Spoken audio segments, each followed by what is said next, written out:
Hello and welcome. मैं हूं प्रियंका संभव। आपके लिए लाती हूं मेरा सवाल, जिसमें हम आपके म्यूचुअल फंड पोर्टफोलियोज को अपने एक्सपर्ट की मदद से रिव्यू करते हैं और साथ ही में हम हमेशा एक टॉपिक लेकर आते हैं जो आपके इन्वेस्टमेंट से जुड़ा हुआ है। और आज हमारी बात होने वाली स्मॉल कैप फंड्स में क्या चल रहा है, क्योंकि यहाँ हम एक टर्न अराउंड देख रहे हैं। तो कुछ डेटा मैं आपके लिए लेकर आई हूँ जो आपको दिखा रहा है कि स्मॉल कैप म्यूचुअल फंड्स में अब किस तरह का एक साल का रिटर्न रहा है, प्लस एम्फी का जो मंथली डेटा आया वो भी बहुत इंपॉर्टेंट है। तो वो सारी डिटेल्स आ गए हैं, लेकिन सबसे पहले आपको बता देते हैं कि अगर आप चाहते हैं कि आपके म्यूचुअल फंड पोर्टफोलियोज को हमारे एक्सपर्ट रिव्यू करें तो कैसे आप अपने क्वेश्चन हमें भेज सकते हैं। तो अगली स्लाइड में हमारी कॉन्टैक्ट डिटेल्स, जिसमें आप देख पा रहे हैं हमारा व्हाट्सएप नंबर 9311211874, जहां आप अपने क्वेश्चंस हमें भेज सकते हैं, पोर्टफोलियो शेयर कर सकते हैं। और इसके साथ साथ money9query@tv9.com ये है हमारी ईमेल आईडी, जो आप हमें कांटेक्ट करने के लिए जिसका इस्तेमाल कर सकते हैं। तो चलिए शुरुआत करते हैं आज की शो की। जैसे कि मैंने कहा कि स्मॉल कैप में दिख रहा है action.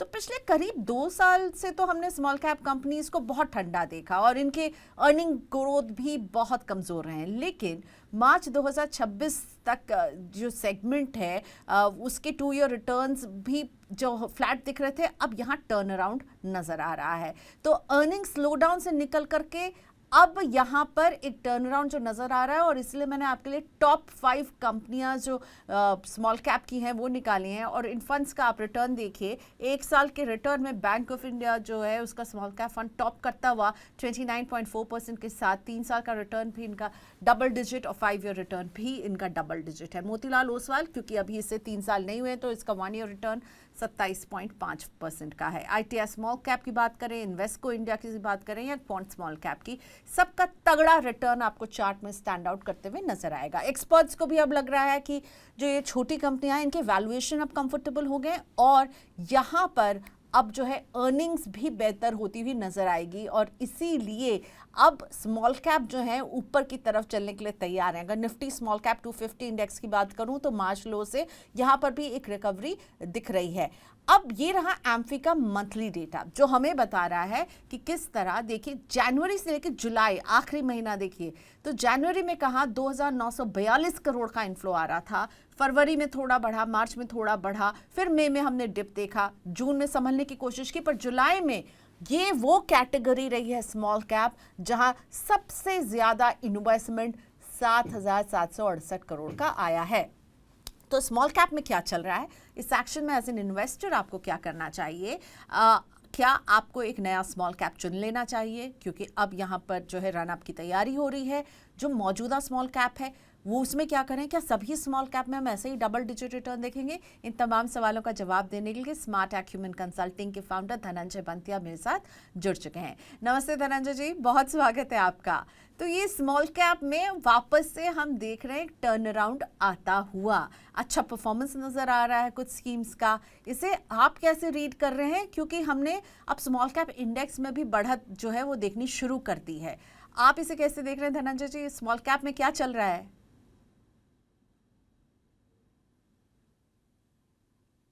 Thank you Priyanka ji for me on the show. Priyanka ji, अगर आप देखें ना, अगर just I just go back maybe 5-6 साल पहले, 2020 में कोविड के समय जो था ना, आप देखेंगे तो हमारा जो लार्ज कैप जो ओवरऑल वेटेज था ना मार्केट कैप का, इट वाज अराउंड 75%, और बाकी मिड और small cap was contributing around 25%, right? That was the weightage. अभी रिसेंट डेटा ये कहता है कि जो ओवरऑल जो हमारा मार्केट कैपिटलाइजेशन है उसमें लार्ज कैप का कंट्रीब्यूशन 57% हो गया है, वेर इन मिड और स्मॉल कैप जो है ना वो कंट्रीब्यूट कर रहे हैं रिमेनिंग 43%। और इसमें सबसे बेस्ट पार्ट ये है कि 20% जो आज के डेट में वेटेज इंडेक्स का हो गया है स्मॉल कैप। अब ये जो यूनिवर्स है ये अलग ही लीग पे है मैम राइट नाउ, क्योंकि आपको पता है कि मार्केट वहां पैसा डालता है जहां पर लगता है कि ग्रोथ की संभावना ज्यादा बढ़ती है। तो ये जो आज के डेट में आप देखा है जिस तरीके से रिकॉर्ड इन्फ्लोज आ रहे हैं, उसमें सबसे बड़ा कारण है आपका प्रॉफिट एक्सपेक्टेशन। मुझे लगता है कि अर्निंग ग्रोथ जो है ना वो सबसे बड़ा की ड्राइवर होता है कोई भी पर्टिकुलर इंडेक्स या कोई भी पर्टिकुलर स्कीम को रन करने के लिए। तो मुझे लगता है कि that is one of the driving principle जिस तरीके से हम ये रिकॉर्ड इन्फ्लो देख रहे हैं। और आप देखिए कि कहीं ना कहीं लास्ट 2 साल से अगर हम ट्रैक करें बैलेंस शीट्स को, नंबर्स को, अर्निंग एक्सपेक्टेशन को, तो काफी एक बुलिश ट्रेंड सिनारियो आ गया। लेकिन ये जो आप इनफ्लो देख रहे हैं, इसमें एक और कारण है जो हम जिसे रिसेंसी बायस कहते हैं, क्योंकि लास्ट 2 3 4 महीने में रिटर्न्स काफी अच्छे बिल्डअप हो रहे थे। तो ऑब्वियसली आप देखो, जहां पर रिटर्न बनता है वहां पर कभी कभी इन्वेस्टर रिटर्न चेजिंग भी करते हैं। तो that is one more reason why हमने ये रिकॉर्ड इनफ्लो देखा है। ओके, अब मुझे ये बताइए तो अभी क्या करना चाहिए स्मॉल कैप में? क्या मुझे इन्वेस्टमेंट बढ़ाना चाहिए? और सभी स्मॉल कैप अच्छा परफॉर्म करें ये भी ज़रूरी नहीं है।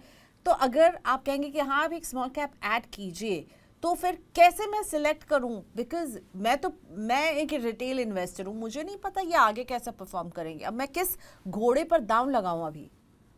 करेक्ट मैम, जनरली जब हम एसआईपी की बात करते हैं ना, सिस्टमेटिक इन्वेस्टमेंट प्लान, मैं हमेशा कहता हूँ एक्चुअली इसका नाम होना चाहिए स्मॉल कैप इन्वेस्टमेंट प्लान।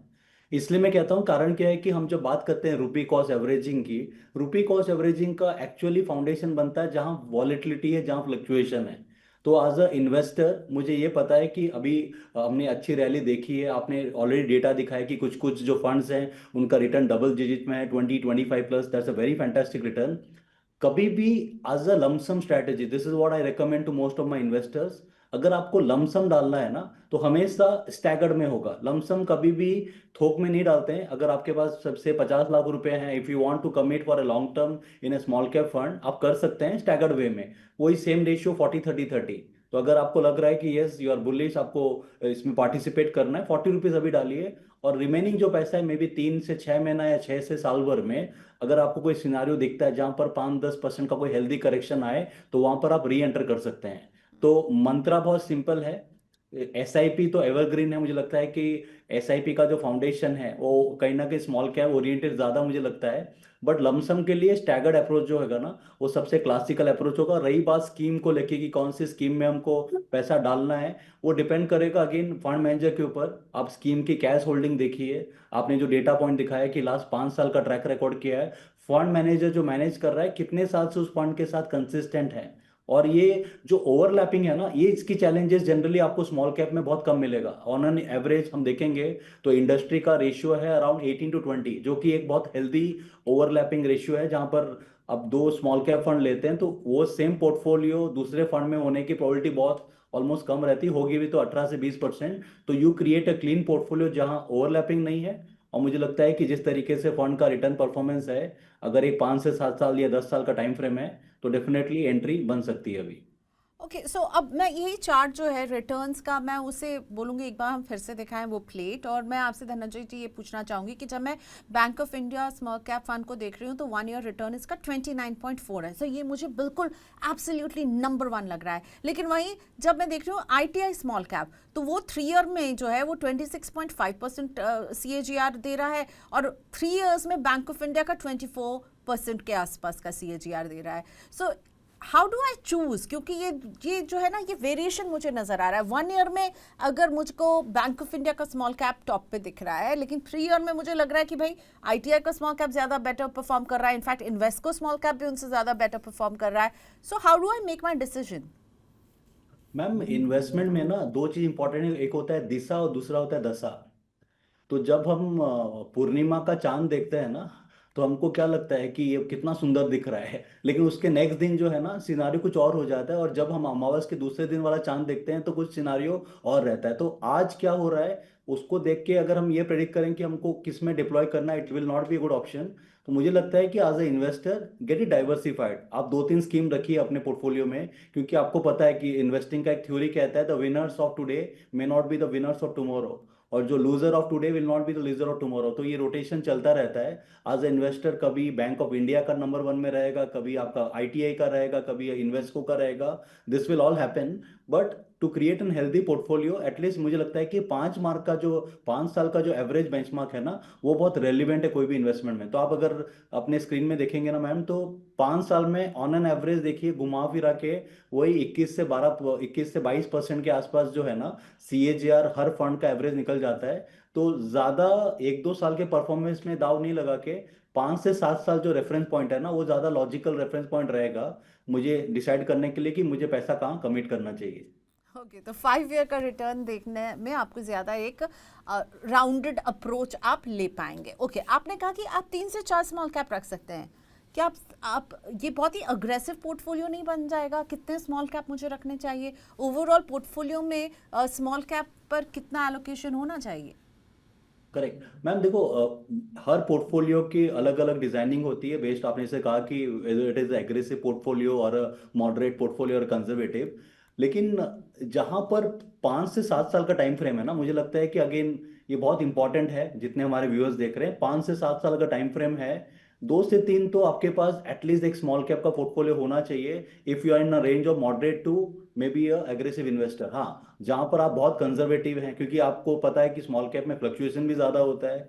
तो जितना अच्छा कभी कभी हरियाली दिखती है, उतना ही रेड सिग्नल में जब मार्केट गिरता है तो उतने इम्पैक्ट भी आता है पोर्टफोलियो के ऊपर। तो आपकी इमोशनल स्टेबिलिटी कितनी है with respect to your portfolio correlation, वो ज्यादा इंपॉर्टेंट है।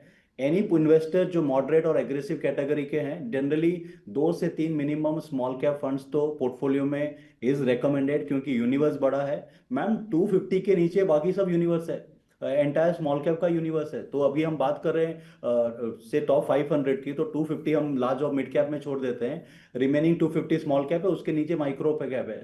तो स्मॉल कैप में स्मॉल कैप भी होगा और माइक्रो कैप भी होगा as per the definition of AMFI, right. तो मुझे लगता है कि ये यूनिवर्स इतना बड़ा है ना, तो वहां पर स्टॉक पिकिंग जो अपॉर्चुनिटी है फंड मैनेजर को काफी शानदार होती है। इसीलिए हम देखते हैं कि people generally tend to have 2 to 3 minimum small cap exposure, subjected उनका रिस्क प्रोफाइल वहां पर अलाउ करे। ओके, लॉन्ग टर्म का नजरिया होना चाहिए, जो 2 से 3 स्मॉल कैप आपके पोर्टफोलियो में हो सकते हैं। पर लेकिन ओवरलैपिंग का खतरा भी रहेगा धनंजय जी। तो यानी जब हम स्कीम्स चुने तो हमें देखना होगा कि वो स्कीम में वो फंड मैनेजर कौन से स्टॉक्स पिक कर रहा है। करेक्ट, जैसे मैंने कहा कि मैम ऑन एन एवरेज अगर बात करें ओवरलैपिंग की, स्मॉल कैप में 18 से 20% इज वेरी हेल्दी ओवरलैपिंग। क्योंकि ओके। अगर आप लार्ज कैप में चले जाएं तो लार्ज कैप में कहीं 40-45% भी है। तो ऑलमोस्ट आपका जो पोर्टफोलियो सेम पोर्टफोलियो दूसरे स्कीम में रिफ्लेक्ट कर रहा है। तो ओवरलैपिंग की ज्यादा दिक्कतें नहीं आएंगी, क्योंकि यूनिवर्स बड़ा है। 251 से लेके अगर हम बात करें नेक्स्ट 500, तो 500 स्टॉक का बास्केट एक फंड मैनेजर के पास है, और वहां पर उसको अगर कहीं ना कहीं चेरी पिकिंग करना पड़े तो काफी इजी है to create a differential portfolio. तो मुझे लगता है कि शायद overlapping will not be a big concern. Yes, आप एक बार रन कर लें कि आपका जो दो स्कीम सिलेक्ट कर रहे हैं उसमें रेशियो क्या है। अगर 18% से 20% के आसपास है तो डेफिनेटली यू गो अहेड। जहां पर 35-40% के ऊपर आ जाए, वहां पर आप कोई स्कीम को चेंज करके फिर से एक बार रन कर सकते हैं इसको। ठीक है, तो अभी अगर आपको एक मैं कहूँ कि कोई जो है अपने पोर्टफोलियो में एक स्मॉल कैप ऐड करना चाहता है, तो आप उसे किस तरह के स्मॉल कैप में इन्वेस्ट करने की सलाह देंगे? अगर किसी को अभी लेट्स से 2000 की सिप शुरू करनी है एक स्मॉल कैप में और उनका टाइम होराइजन 7 ईयर प्लस है। मुझे लगता है कि मैम निपॉन के जो स्ट्रेटजीज है with respect to small cap is good, Franklin is good. अगर हम स्मॉल के स्पेसिफिक बात करें, निपॉन हो गया, इन्वेस्ट को अपने सेगमेंट में अच्छा कर रहा है। बंधन इटसेल्फ, अगर हम बंधन का ट्रैक रिकॉर्ड देखें वो भी अच्छा है। आपने जो लिस्ट शेयर किया Motilal Oswal, there stock picking is also good. तो आप इस प्लस माइनस कॉम्बो में क्रिएट कर सकते हैं। तो मोतीलाल ओसवाल हो गया, फ्रैंकलिन हो गए, बंधन हो गया, इन्वेस्ट को हो गया। ये मेरे को लगता है 3-4 ऑप्शन है, इसमें से कोई भी एक दो पिक कर सकते हैं इन्वेस्टर, बेस्ड ऑन उनका पर्सनल चॉइस क्या है, और मे भी थोड़ा बहुत वो डेटा यूज कर सकते हैं अपने रेफरेंस के लिए। ऑल राइट, अब हम पोर्टफोलियोज की तरफ बढ़ेंगे। स्मॉल कैप में क्या एक्शन है ये समझ लिया है, अब लाते हैं अपने व्यूअर्स के पोर्टफोलियो को। तो सबसे पहले रतिकांत सेना जी का पोर्टफोलियो, इनकी एज है 47, 3 साल पहले इन्होंने इन्वेस्टमेंट शुरू किया है और इनका टाइम होराइजन 10 साल का है। करंट सिप जो है इनकी 45,500 की है और ये एक कॉर्पस बना करके उससे SWP करना चाहते हैं मंथली 70,000 रुपए की आफ्टर 10 ईयर्स। पोर्टफोलियो में है मोतीलाल ओसवाल का मिड कैप फंड 8,000 की सिप, SBI का लार्ज एंड मिड कैप 6,000 यहाँ, पराग पारे का फ्लेक्सी कैप 11,000 की सिप यहाँ, HDFC के BSE सेंसेक्स इंडेक्स फंड में 11,000, टाटा के स्मॉल कैप फंड में 3,000, बंधन के स्मॉल कैप फंड में 1,500 और Edelweiss US technology fund of fund 5,000। तो 45,500 की सिप, 10 साल का नजरिया और 10 साल के बाद ऐसा कॉर्पस हो जिससे ये 70,000 रुपए की जो है विड्रॉल कर सकें हर महीने। क्या कहेंगे आप धनंजय जी, कैसी लग रही है इनकी प्लानिंग? मुझे लग रहा है कि मैम 10 इयर्स का पोर्टफोलियो है, तो थोड़ा सा जिस तरीके से ये जो अमाउंट इन्होंने डिवाइड किया है, इस पे थोड़ा सा रिवर्क करना ज़रूरी है। जैसे उन्होंने BSE सेंसेक्स इंडेक्स का कहीं ना कहीं सिप चालू किया 11,000 का, और स्मॉल कैप में कहीं ना कहीं एक्सपोजर इनके बहुत लिमिटेड है। 1500 रुपये का एक बंधन है और टाटा स्मॉल कैप है, तो मुझे लगता है कि स्मॉल कैप में एटलीस्ट आप अगर 45,500 का कर रहे हैं तो एटलीस्ट 20,000 से 22,500 रुपये के आसपास आपका एक्सपोजर होना है। तो आप जो इंडेक्स वाले जो स्कीम है उसमें आप अपना सिप स्टॉप करके may be Bandhan small cap fund, Nippon हो गया, या फिर आप या बजाज हो गया, whatever you MC you want to prefer, उसमें आप ऐड कर सकते हैं।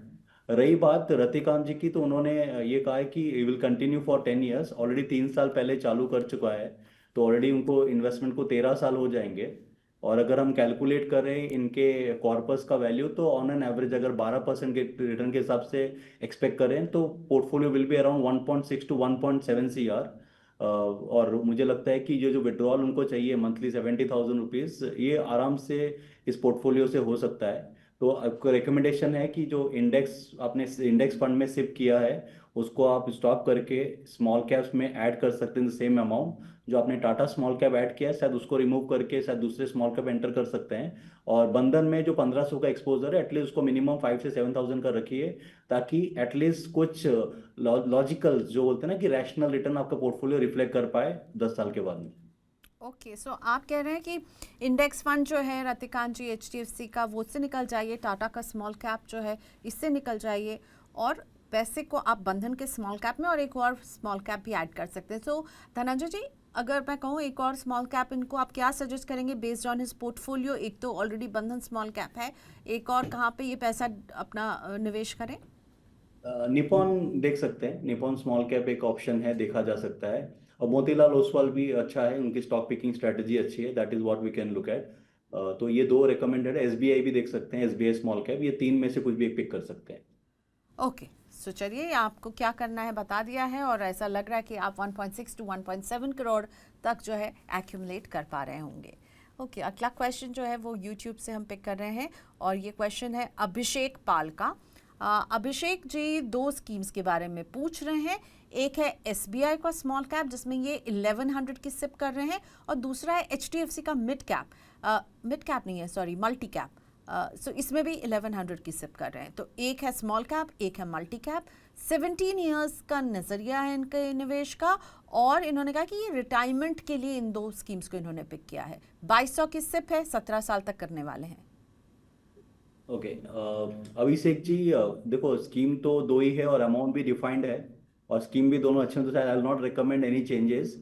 खाली बस ये चेक करना है कि क्या ये अमाउंट सफिशिएंट है रिटायरमेंट के लिए, क्योंकि अगर आप 2200 रुपया पर मंथ कर रहे हैं तो अप्रोक्सीमेटली आप साल का 24,000 हम लेके चलते हैं।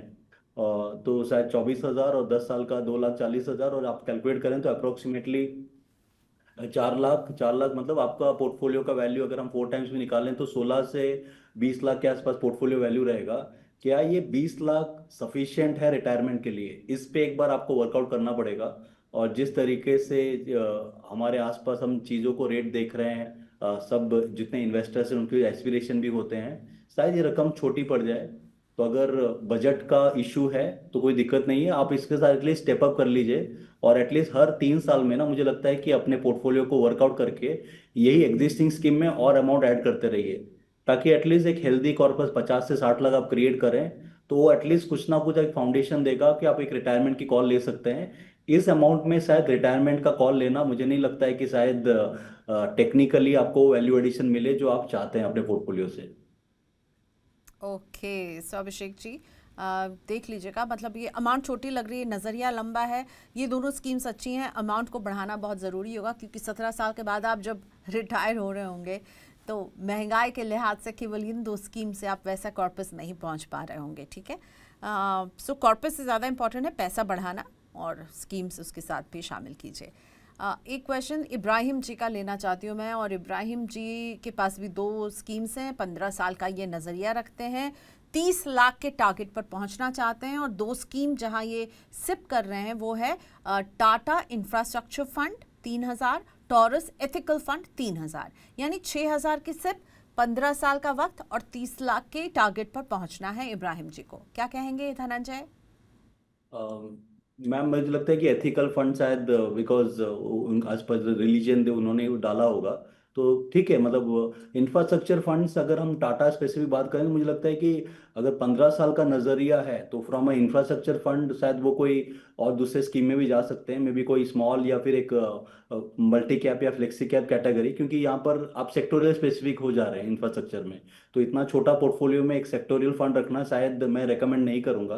तो मे बी एक मल्टी कैप और फ्लेक्सी कैप फंड में आप डाल सकते हैं। रही बात आप सिप कर रहे हैं तो अप्रोक्सीमेटली साल का आप 7 लाख दे रहे हैं, 10 साल का आपने दिया अप्रोक्सी 70,000 रुपये दे रहे हैं साल, तो आपका कॉर्पस जो है ना, आप जो एक्सपेक्ट कर रहे हैं 30 लाख के आसपास, आप आराम से पहुंच जाएंगे। That will not be a big challenge. अब मुझे लगता है कि कॉर्पस से ज़्यादा ही होगा, तो टेक्निकली हम लेके चलें तो कॉर्पस आपका 35 से 40 लाख के आसपास रहेगा। तो कॉर्पस की चैलेंज नहीं है, बट सेक्टोरियल फंड रखना इतने छोटे पोर्टफोलियो में मैं ये रेकमेंड नहीं करूंगा। तो आप मूव कर जाइए एक फ्लेक्सी कैप या एक स्मॉल कैप फंड में, क्योंकि नज़रिया आपका 15 साल का है, तो ज़्यादा शायद आपको टेक्निकली हेल्प करे। ओके, सो एक फ्लेक्सी कैप और एक स्मॉल कैप जो है आपके, जो आपने एक सेक्टोरल इंफ्रास्ट्रक्चर फंड रखा है उससे बेटर रहेगा कि आप एक फ्लेक्सी कैप या स्मॉल कैप चुनें। और कुछ स्मॉल कैप के बारे में अभी ठीक पहले धनंजय जी ने बात भी की है, आई एम श्योर आगे हम फ्लेक्सी कैप की भी बात करते ही रहेंगे। अगला क्वेश्चन धनश्री जी का मैं ले रही हूँ। सो धनश्री जो है वो 35 इनकी एज है और इन्होंने कहा है कि भाई 15 साल के लिए निवेश करेंगी और अग्रेसिव इन्वेस्टर हैं। 20,000 रुपये की सिप चल रही है जिसे 10% से स्टेप अप करेंगी। पोर्टफोलियो देखिए, मेरे एसेट का लार्ज कैप फंड 4,000, HDFC का mid cap opportunities fund 4,000, Nippon India का small cap fund 4,000, Aditya Birla sun life का फ्लेक्सी कैप फंड 4,000, कोटक का flexi cap fund 4,000। Retirement corpus बनाना चाहती हैं 3 करोड़ का, ताकि बाय द एज ऑफ 50 यानी 2041 में इससे 1 लाख रुपए पर मंथ ये विड्रॉ कर सके। तो 3 करोड़ का जो है वो कॉर्पस है। उन्होंने कहा from the age of 51 till the age of 85 ये विड्रॉल ये करना चाहते हैं। तो क्या पोर्टफोलियो जो है वो डाइवर्सिफाइड है? कुछ फंड्स को आप बदलने की सलाह देंगे क्या? क्या 10 साल के लिहाज से ये पोर्टफोलियो सही है? चेंजेस करें नहीं करें? किस तरह की कंपाउंडिंग देख सकते हैं? 10% का एनुअल स्टेप अप क्या इन्हें 3 करोड़ के टारगेट तक ले जाएगा या कुछ चेंज करेंगे? धनंजय जी। मुझे लगता है कि एक चीज़ तो इन्होंने अच्छा किया है कि जिस तरीके से इन्होंने अमाउंट को डिवाइड किया है इक्वली इन 5 डिफरेंट फंड, ठीक है, मतलब यू कैन मेंटेन स्टेटस को। और अगर कुछ आप चेंजेस करना चाहें तो मे बी अगर आप बात कर रहे हैं कि मेरा ही एसेट लार्ज कैप फंड में, तो लार्ज कैप फंड से शायद एक पोर्टफोलियो आपका मूव हो सकता है मे be a multi cap category.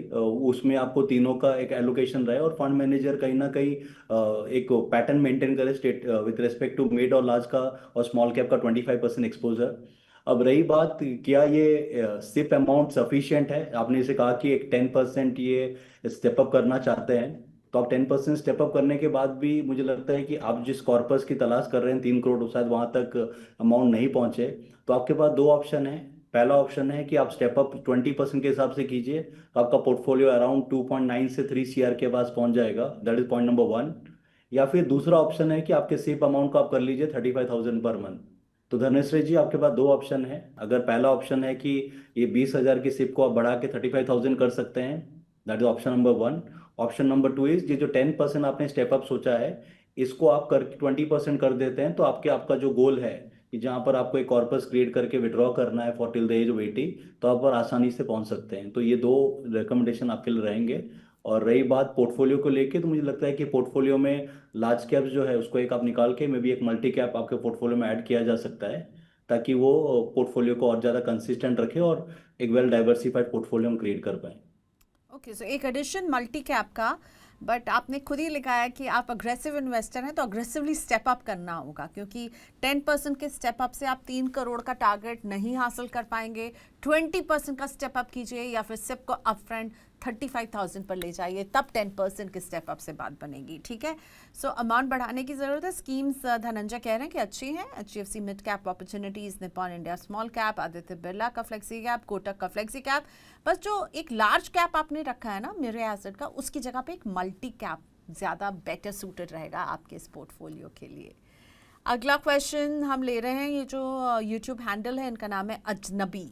अब इन पोर्टफोलियो है इनका जिसमें लिखा है कि इन्होंने क्वांट का स्मॉल कैप फंड है और HDFC का फ्लेक्सी कैप फंड है। दो फंड्स है, टोटल अमाउंट 7400 की सिप कर रहे हैं इन दोनों को मिला के, एक स्मॉल कैप क्वांट का और HDFC का फ्लेक्सी कैप। और इसमें ये 20% से स्टेप अप करेंगे, 4 साल के नज़रिए से निवेश कर रहे हैं।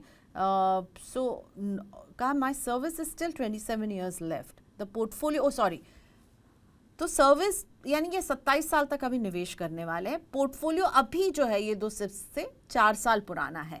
माय बैड, मैंने गलत इसे रीड किया। 2 स्कीम्स, क्वांट स्मॉल कैप और HDFC फ्लेक्सी कैप, और लॉन्ग टर्म का व्यू रखते हैं यहाँ पर। तो क्या कहेंगे आप, 20% से ईयरली स्टेप अप भी करेंगे, अभी 7400 की सिप कर रहे हैं। ओके, तो मुझे लगता है कि पहले तो है कि अगर इतना लंबा टाइम फ्रेम है, तो क्वांट स्मॉल कैप से अगर आप बात करें तो वहाँ से आप मूव करके मे बी एक बंधन हो गया या SBI हो गया, निपन हो गया, फ्रैंकलिन, उस स्मॉल कैप में आप मूव कर सकते हैं। मुझे लगता है कि जिस कंसिस्टेंसी से फंड मैनेजर ने परफॉर्म किया है और जो फिलोसॉफीज है इन्वेस्टमेंट की, वो काफ़ी स्टेबल रहे, क्योंकि आपका एक लंबा नज़रिया है। और रही बात जो आपके अमाउंट है, जो आप अभी 7,500-400 के आसपास आप निवेश कर रहे हैं, मुझे लगता है कि आपको एक चीज़ समझना है कि जब हम इन्वेस्टिंग की बात करते हैं ना, इन्वेस्टिंग में एक बहुत इंपॉर्टेंट फिलॉसफी है कि आप क्या गोल चेज कर रहे हैं। जब तक हमारा गोल नहीं डिफाइन होगा ना, तो एक कॉर्पस डिफाइन करना कि हम कहाँ पहुंचना चाहते हैं, शायद वो कैलकुलेशन मैथमेटिक्स में नहीं आया, शायद आपने ये गोल स्पेसिफिक डिफाइन नहीं किया है कि आपको कहाँ तक पहुंचना है। अगर वो देते तो हमको थोड़ा इजी हो जाता, आप कहाँ पर पहुंचना चाहेंगे।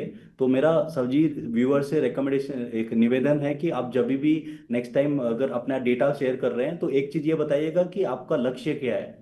क्योंकि प्रियंका जी, मैं अपने सेशन में हमेशा कहता हूं कि मोस्ट ऑफ द इन्वेस्टर्स अपनी वेल्थ क्रिएशन जर्नी पूरा नहीं कर पाते हैं, क्योंकि उनका गोल हमेशा गोल होता है, एक हिंदी वाला गोल और दूसरा इंग्लिश वाला गोल।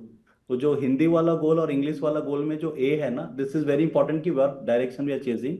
तो अगर ये स्पेसिफाई कर देते हैं तो हमको पता चल जाता है कि हम कितने प्लस या माइनस में हैं वो वहाँ पर अचीव करने के लिए। बट दूसरी स्कीम आप होल्ड कर सकते हैं, बट आपकी जो करंट स्मॉल कैप क्वांट वाली है, उसको मूव करके दूसरी स्कीम में आप डाल सकते हैं। ओके, बट गोललेस है, तो गोल है स्कीम, आपका गोल गोल है।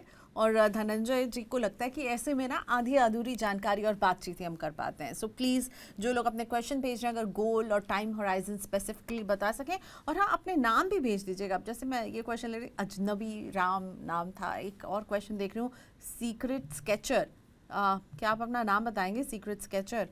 चलिए, तब तक शाकिब जी का क्वेश्चन लेकर आते हैं। शाकिब कर्नाटका से हैं, एज है 45, और नेक्स्ट 13 ईयर्स का इन्वेस्टमेंट का प्लान है। बहुत अच्छे।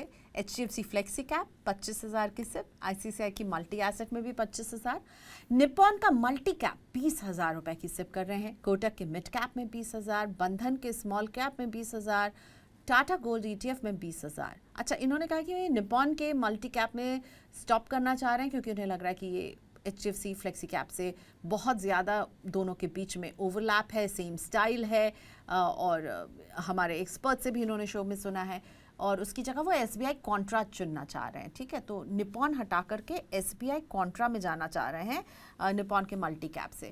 क्या कहेंगे आप, मल्टी कैप से SBI में कॉन्ट्रा में स्विच करें या हाइब्रिड में कोई और फंड आप कहेंगे?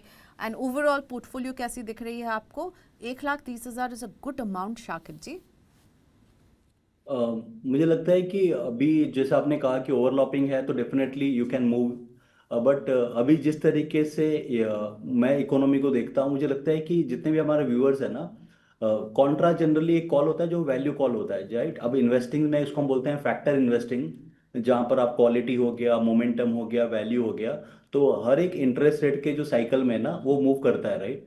तो अगर अभी का हम प्रेजेंट सिनारियो देखें, तो मुझे लगता है कि कॉन्ट्रा से अच्छा वैल्यू होगा कि आप मोमेंटम, कोई भी मोमेंटम बेस्ड फंड में स्कीम में डालें, उसमें मुझे ज़्यादा अच्छा ट्रैक्शन दिखेगा। तो जितने भी व्यूअर्स हैं, अगर हल्का सा आपको एक आइडिया दूं कि किस तरीके से बिल्डअप होता है, तो जब भी हम इंटरेस्ट रेट को सिनारियो को देखते हैं, वो बहुत इंपॉर्टेंट फाउंडेशन प्रिंसिपल है स्कीम सिलेक्शन को लेके।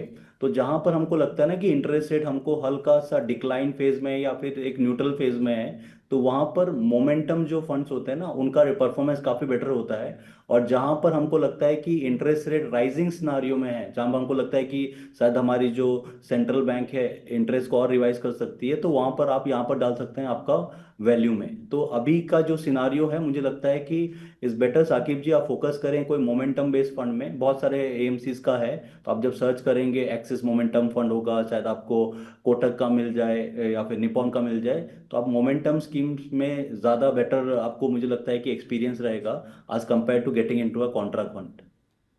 ओके, एक मोमेंटम स्कीम। अदरवाइज पोर्टफोलियो में और सब कुछ ठीक है, और ये जो सोच रहे हैं वो सही है। निपॉन मल्टी कैप और एचडीएफसी फ्लेक्सी कैप में बहुत ओवरलैप है।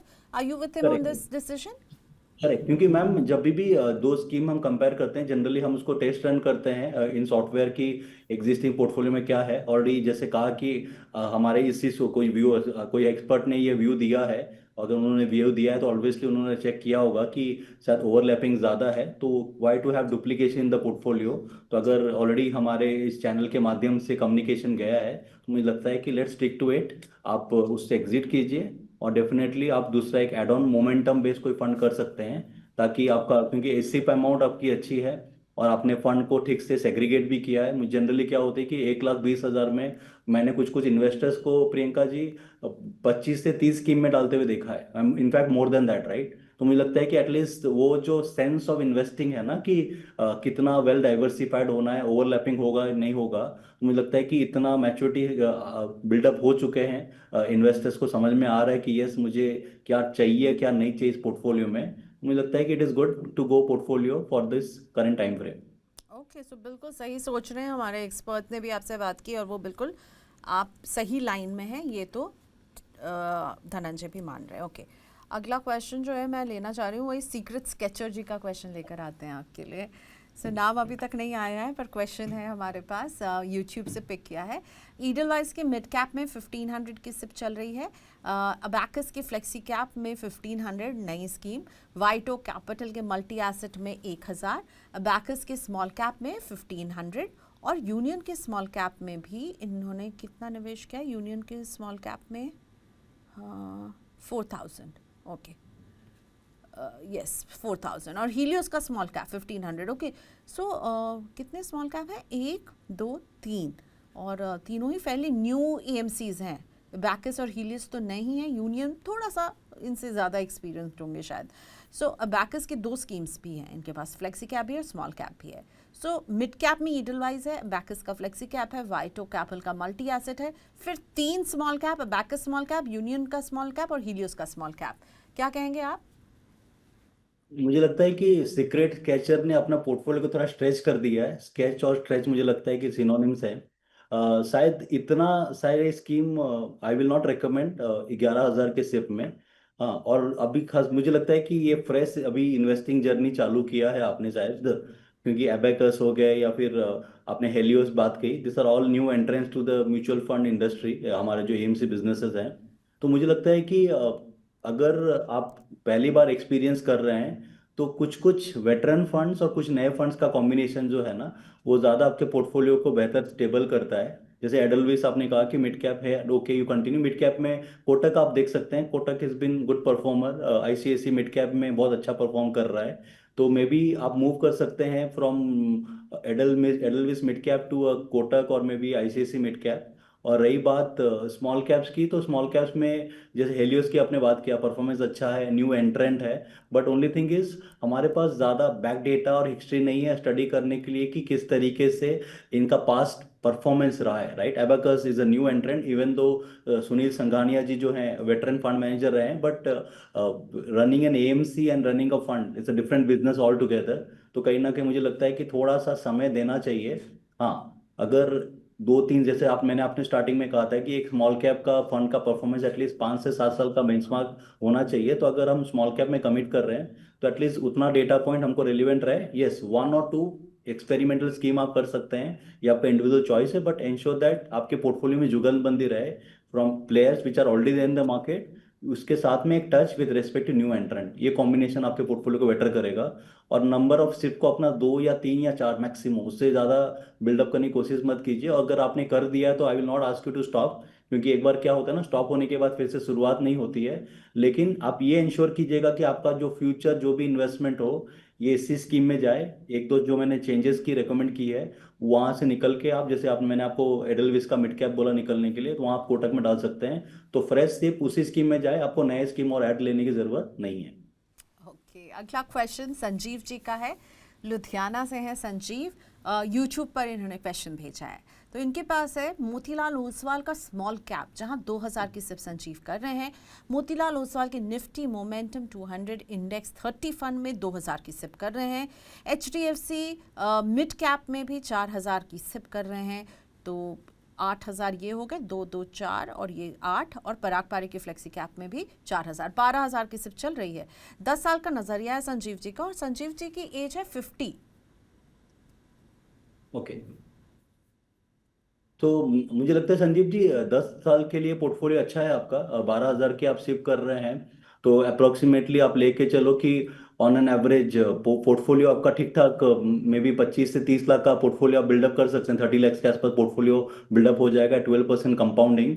और it is a good portfolio. अगर आप देखें तो स्मॉल, आपने हमने स्टार्टिंग में भी देखा था with respect to the performance chart, Motilal Oswal was one of the top performing in small cap, तो ऑलरेडी आपके पास में है। आपने निफ्टी मोमेंटम लिया है, जिसे मैंने आपको कहा था कि मोमेंटम जो है शायद अभी फ्लेवर ऑफ द मार्केट है। अगर हम जिस तरीके से इंटरेस्ट रेट की सिनारियो की बात करें, तो ये दो फंड तो आपका कांस्टेंट रहेगा नहीं, उसमें तो कुछ छेड़खानी की हमको जरूरत भी नहीं है। और बाकी जो 4-4 हज़ार के, क्योंकि 12,000 के सिप के लिए हम 3 से 4 रेकमेंड करते हैं, तो आपके पास 3 से 4 ही है। तो मुझे लगता है संजीव कुमार जी, इस पोर्टफोलियो को, स्टेटस को मेंटेन कीजिए। It is a good enough portfolio, और द टाइम फ्रेम 10 साल का है। You are good to go. Maintain status को और इस पोर्टफोलियो को रन करते रहिए। ओके, चलिए अगला क्वेश्चन लेकर आते हैं सुनील कुमार का। सुनील जी जो है बिहार के औरंगाबाद से हैं।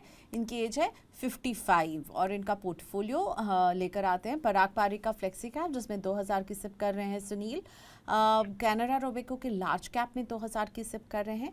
निपॉन इंडिया के मिड कैप में भी 2000 की सिप चल रही है। एक्सिस के स्मॉल कैप में भी 2000 की सिप, 8000 की सिप है। और ये अगले 4 साल तक निवेश करने वाले हैं। इन्होंने कहा कि मैं 2030 तक ये इन्वेस्टमेंट करने वाला हूँ। सुनील जी, मुझे तो लग रहा है नज़रिया बहुत छोटा है। 8000 की सिप, चलिए बताइए सर क्या लग रहा है आपको। हम देख रहे हैं कि एक फ्लेक्सी कैप है, एक लार्ज कैप है, एक मिड कैप है, एक स्मॉल कैप है। धनंजय। मुझे लगता है कि सबसे पहले आपने राइटली कहा कि फॉर दिस टाइम फ्रेम, ये जो 4 साल का टाइम फ्रेम के लिए एक स्मॉल कैप होना अपने पोर्टफोलियो में शायद मैं रेकमेंड नहीं करूंगा।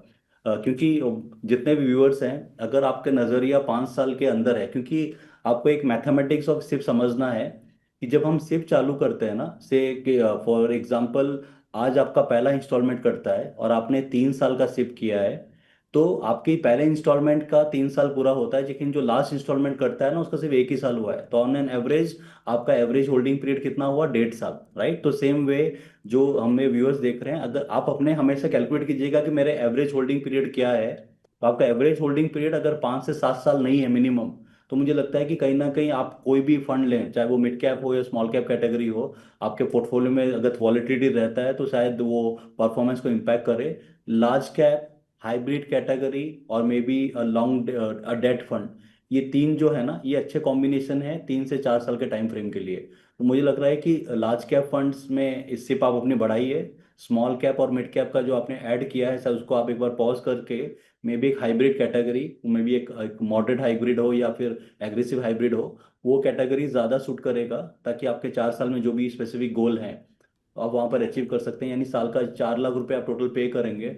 ऑन एन एवरेज आपका पोर्टफोलियो वैल्यू कितना रहेगा? अप्रोक्सीमेटली आप लेके चलो 5 से 5 लाख से 5,20,000। तो उतना एक्सपोजर के लिए मुझे लगता है कि ये दो तीन जो स्मॉल कैप आपने ऐड किया, मिड कैप, उसको निकाल के हाइब्रिड या फिर एक लार्ज कैप कैटेगरी में फोकस कीजिए। और लार्ज कैप अभी थोड़ा सा अंडर वैल्यूड भी है। अगर आप देखें तो ओवरऑल स्मॉल कैप चला है प्रियंका जी, अगर हम लार्ज कैप में देखें तो लार्ज कैप में ज़्यादा ट्रैक्शन नहीं आया है। तो हम जब वैल्यू की बात करते हैं तो शायद एज अ फाइनेंशियल प्लानर मुझे लगता है कि वैल्यू मुझे अभी लार्ज कैप में ज़्यादा दिख रहा है, और डाउन साइड रिस्क उसमें बहुत लिमिटेड है। तो क्योंकि ऑलरेडी उसमें एक मोमेंटम ग्रोथ बाकी है, तो लार्ज कैप जो है वो बेटर रिकमेंडेशन रहेगा।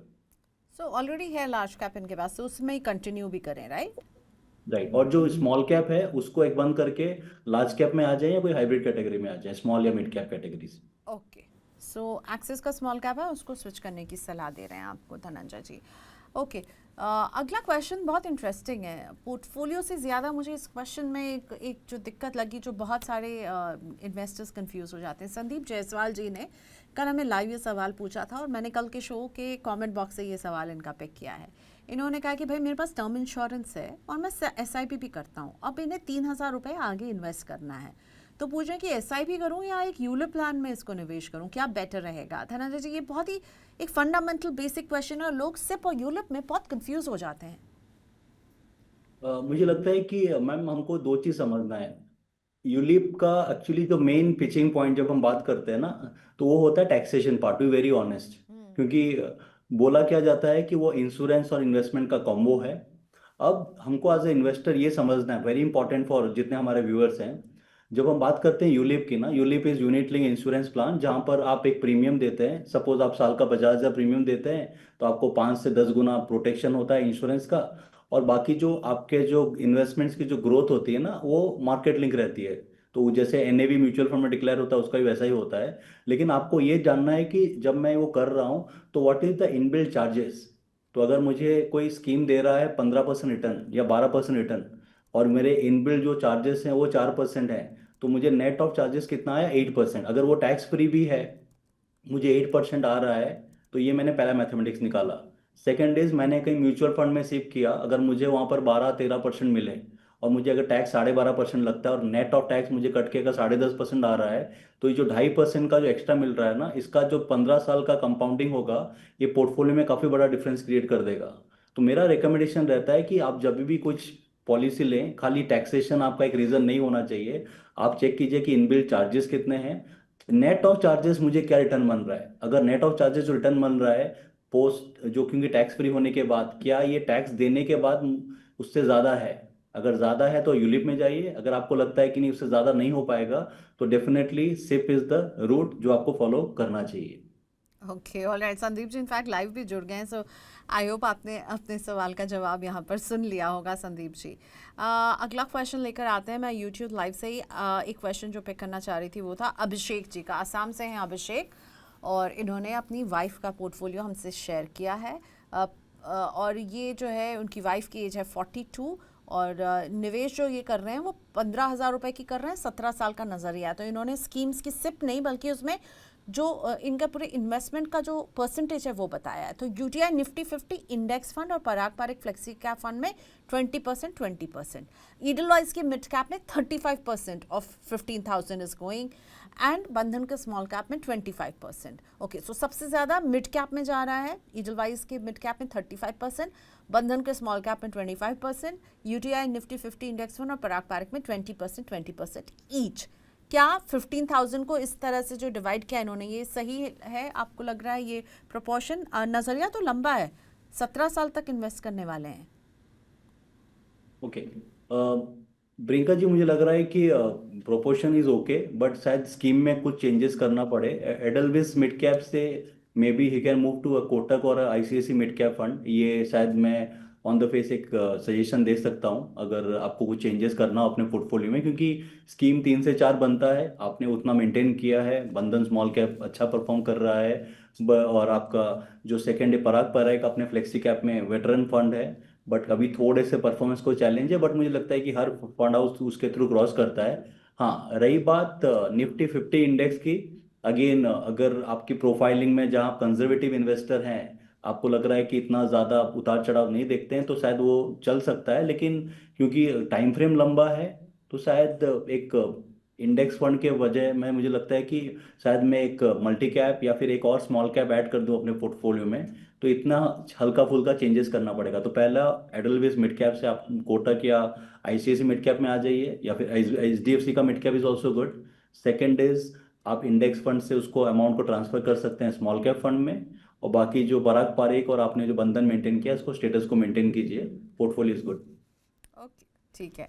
सोनू जी हमें लिख रहे हैं कि मैं अपना सवाल भेज रहा हूँ, प्लीज़ लीजिए। सोनू जी, आपका सवाल मैंने देख लिया है, अच्छे से जवाब इसमें हम प्रिपेयर करके आपके क्वेश्चन को कल लेकर आएंगे, कल के शो में, तो जुड़िएगा ज़रूर, ठीक है? I promise. अभी अभी आपने भेजा है, अब धनंजय जी के सामने मैं रख दूँ, वो जवाब तो दे देंगे, पर हम कल एक्सपर्ट को पहले से आपका पोर्टफोलियो भेज के एक अच्छा सा जवाब आपके लिए लेकर आएंगे, ठीक है?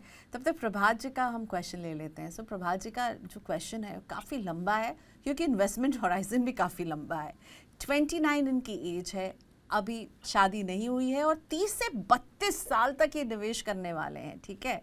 अग्रेसिव अप्रोच रखा हुआ है इन्होंने। स्कीम्स जो है वो है पराग पारिक का फ्लेक्सी कैप फंड 1000, HDFC का multi cap fund 1000, Motilal Oswal का mid cap fund 1000, Canara Robeco का small cap fund 1000, Jio BlackRock flexi cap fund 1000, SBI gold fund 1000, और साथ में ये इनका कोर पोर्टफोलियो। अब सैटेलाइट पोर्टफोलियो में इन्होंने DSP वैल्यू फंड रखा है 500 रुपये हर महीने, निपॉन इंडिया के एक्टिव मोमेंटम फंड में 500 रुपये, SBI के क्वालिटी फंड में 500 रुपये, और सब कुछ मिला करके 7,500 रुपये की सिप कर रहे हैं। इमरजेंसी फंड के लिए इन्होंने एक क्वांटम की लिक्विड फंड में 45,000 पार्क किया है। SBI से इनकी एक रेकरिंग डिपॉजिट भी चल रही है 2,000 की।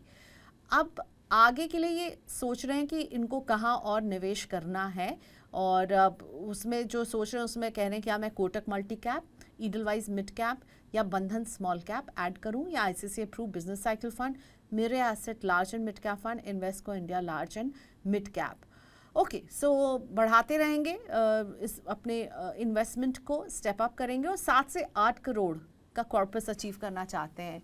टाइम भी लंबा है, 30 से 32 साल। धनंजय सर बताइए, प्रभात जी के पोर्टफोलियो को देखकर क्या आपने राय बनाई है? मुझे लगता है कि देखिए, आपकी इन्वेस्टमेंट की सोच बहुत अच्छी है कि हम जब बात करते हैं core portfolio, satellite portfolio, it sounds great, right? But उसके साथ एक इम्पॉर्टेंट है कि अभी मैं फिलहाल कॉर्पस कितना डिप्लॉय कर रहा हूँ। तो मुझे लगता है कि प्रभात जी, इस 7,500 कॉर्पस के साथ इतना कुछ बिल्डअप करना, शायद कहीं ना कहीं हम अपने पोर्टफोलियो को ओवरलोड कर दे रहे हैं। तो मैं हमेशा कहता हूँ हर इन्वेस्टर को जिनसे मैं बात डील करता हूँ ना, मैं ये कहता हूँ कि जो शुरुआत हो गई उसमें शायद हम छेड़खानी करें तो शायद वो बोलते हैं ना कि एक बार जो शुभ मुहूर्त हो गया है उसको शायद ना इम्पैक्ट आ जाता है। अभी आप ये चीज करना है कि आपके जो भी फ्यूचर में जो आप सिर्फ बिल्डअप करने वाले हैं, जो भी आपका फ्रेश मनी आएगा, प्लीज इंश्योर कीजिएगा जो ऑलरेडी आपने फंड क्रिएट किया है उसी में डिप्लॉय करें। इससे बाहर जाने का भी जरूरत नहीं है, क्योंकि आपके पोर्टफोलियो में आपने सब डाला है, गोल्ड भी है, आप देखो फ्लेक्सी कैप भी है, और आपको इतनी समझ भी है कि मैं कोर पोर्टफोलियो क्या हो रहा है, सैटेलाइट पोर्टफोलियो क्या हो रहा है। कोर पोर्टफोलियो, सैटेलाइट पोर्टफोलियो जो व्यूअर्स हैं उनके जानकारी के लिए, कोर इज जस्ट लाइक दाल चावल, राइट? जो बोलते हैं ना खाने में, जो स्टार्टिंग में जो दाल चावल है ना वो बेस बन जाता है, उसके ऊपर में सब्जी papad salad chutney and all becomes a part of my add on, वो बन जाता है सैटेलाइट पोर्टफोलियो। तो शायद उस कॉम्बिनेशन में आप जो सोच रहे हैं ठीक है, लेकिन शायद इतना सारा ऐड करना कि 500-500 रुपए की हम सिप और बिल्डअप करते रहें, शायद वो जस्ट ऐड ऑन है टू योर एग्जिस्टिंग स्टेटमेंट, तो उसमें बिल्डअप मत कीजिए। रही बात कॉर्पस क्रिएट करने की, 7,500 से आप कर रहे हैं, 32 से 35 साल का नजरिया है, तो कॉर्पस आप पहुंच जाएंगे 6 करोड़ के आसपास। मुझे लगता है कि आप वो क्योंकि यहाँ पर कंपाउंडिंग का मैजिक चालू करेगा आपका। शायद जितने व्यूअर्स सुन रहे हैं इनको लग रहा है कि 6 करोड़ बड़ी राशि, yes it is a big amount, लेकिन इनका टाइम फ्रेम ही है 32 से 35 साल। तो जितने जन यहाँ सुन रहे हैं कि क्या ये 6 करोड़ भी संभव होता है, लेकिन नजरिया क्या है, टाइम फ्रेम क्या है। आज वो 29 साल के हैं, और अगर रिटायर होना चाहते हैं 32 से 35 साल के आसपास, तो मुझे लगता है कि 6 करोड़ का पोर्टफोलियो आज से जो बंदा 32 साल बाद रिटायर कर रहा है, शायद इतना बड़ा कॉर्पस नहीं जितना हम आज देख के वाव बोल रहे हैं। तो उस समय हमको बैकडेट कैलकुलेट करना है कि उसका कैलकुलेशन होता क्या है। जस्ट एक बैकडेट कैलकुलेशन भी कर देता हूँ ताकि हमारे व्यूअर्स के लिए ईजी हो जाए। 6 करोड़ अगर आज से 35 साल बाद है तो 30 साल पहले होगा 3 करोड़, 25 साल पहले होगा 1.5 करोड़, 20 साल पहले होगा 75 लाख, 15 साल पहले कितना होगा 37 समथिंग, 10 साल में समथिंग होगा आपका 16-17, और उसके बाद 5 साल में आपका होगा 8, और आज का वैल्यू इसका जो है 4 से 8 लाख रुपया, 10 लाख के आसपास मैक्सिमम है। तो 10 लाख रुपये 8 लाख रुपए का आज वही कंपाउंडिंग करके जो आज से 35 साल बाद हो जाता है, तो इतना बड़ा वैल्यू भी नहीं जितना हम ऑन द फेस देख के कर रहे हैं, तो उस हिसाब से हमको कैलकुलेट करना पड़ेगा। Okay, thank you Dhananjay ji for this back calculation. और इसीलिए मैं, जो व्यूअर्स हमें क्वेश्चन भेज रहे हैं और वो कह रहे हैं अभी ले लीजिए, इसीलिए सो दैट देखिए धनंजय जी ने कितने अच्छे से समझा दिया कि क्या चल रहा है यहाँ पर प्रभात के पोर्टफोलियो में, और उन्हें ये वो पहुँच भी रहे हैं जो उनका एम है, चेंज कुछ नहीं करेंगे आप, राइट? पर मुझे लग रहा है too many schemes, he is thinking about too many schemes already absolutely ना। वो थोड़ा सा उनको लगाम जो है खींच के रखनी है, ज्यादा स्कीम्स मत भरें। करेक्ट, क्योंकि मैम जनरली देखिए आप, इनकी अंडरस्टैंडिंग बहुत अच्छी है। मतलब यस, जब एक इन्वेस्टर ये लैंग्वेज यूज करते हैं ना, ये मेरा core portfolio satellite portfolio, because thank to you, thank to Money nine and the entire team की एटलीस्ट उस लेवल पे इन्वेस्टर सोचने लगे हैं।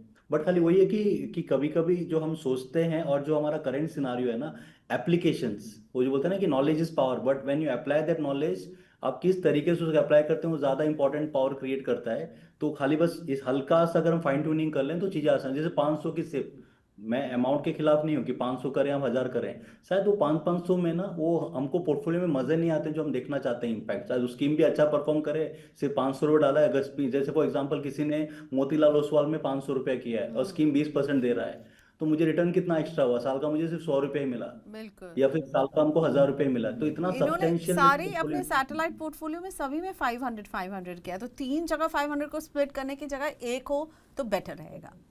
Okay, alright, thank you Dhananjay, thank you so much for your time today. आपने वक्त निकाला, इतने सारे पोर्टफोलियोज को सिंप्लीफाई किया, बहुत शुक्रिया आपका। Thank you so much, thank you.